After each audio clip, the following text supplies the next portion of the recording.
आमदार इद्रिस नायकवडी यांच्या गाडीवर 2 अज्ञात व्यक्तींनी दगडफेक केली आहे। मिरज तालुक्यातील जानराववाडी ते बेळंकी रोडवर ही घटना घडली। सुदैवाने यात कोण जखमी झालं नाही, मात्र गाडीच्या मागील बाजूच्या लाईटचं किरकोळ नुकसान झालंय। दगडफेक करणारे दोघे जण तिथून पळून गेले। त्या ठिकाणी नागरिकांनी मोठी गर्दी केली। या परिसरामध्ये काही काळ तणाव निर्माण झाला।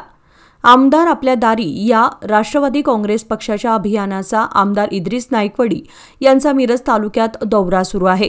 रोज 5 ते 6 गावांमध्ये इद्रिस नायकवडी हे दौरा करत आहेत।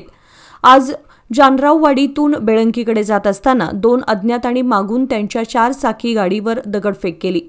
सुदैवाने यात कोण जखमी झालं नाही, मात्र गाडीच्या मागील बाजूच्या लाईटचं किरकोळ नुकसान झालं आहे। दगडफेक करणारे दोघे जण तिथून पळून गेले। मिरज तालुक्यातील विशेषतः पूर्व भागातील गावांचा विकास कामांच्या माध्यमातून आणि असणाऱ्या अडचणी प्रत्येक गावचे काही परिस्थिती आहे त्याचा आढावा घेणं अशा स्वरूपाचा माझा दौरा सुरू आहे।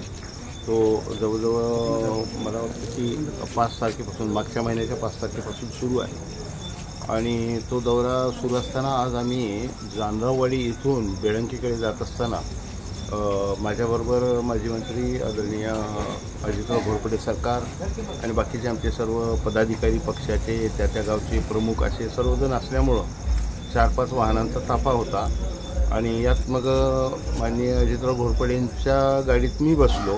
माझ्या गाडीत माझे कार्यकर्ते आणि माझे सुरक्षा रक्षक बसलेले होते आणि ती गाडी मागं होती। पण अशा वेळेला आम्ही पुढे आल्यानंतर आमच्या गाडीवर अज्ञातांनी दगडफेक करून पळ काढलेला आहे। एवढंच इथंपर्यंत माहिती आहे। संबंधित पोलिसांना याची कल्पना दिलेली आहे। खात्याला संबंधित पोलीस बाकीचे पंचनामे किंवा बाकीची कारवाई वगैरे तपास करीत आहेत। त्यांच्या तपासाअंती काय येईल त्यावर आपण पुढचं बोलू।